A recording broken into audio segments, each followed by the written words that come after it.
always, they pull this out like it's their trump card. Well, what about the Crusades? You came and attacked Jerusalem.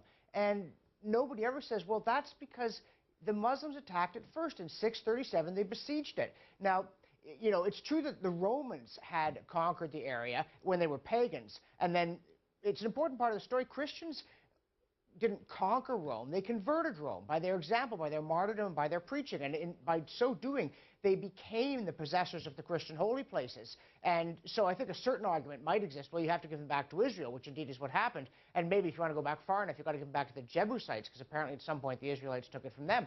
But the Muslim claim to Jerusalem is frankly spurious. And it's ridiculous to bring up the Crusades as though this just came out of nowhere. You know, well, we were just sitting there amongst the spoils of war having a perfectly good time, and then you showed up and started a fight.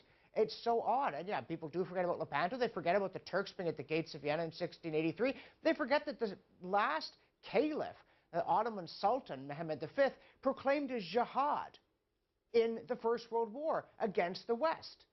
And so all of this to say, well, Germany attacked its neighbors. It's not as though its neighbors attacked Germany and then the Turks joined in and said, hey, we'll help you out because you've been attacked. It was another aggressive war. And it's astonishing to see the extent to which this happens. And yet every time you get this sort of, but, you know, I thought he was going to hit me, so I hit him back first.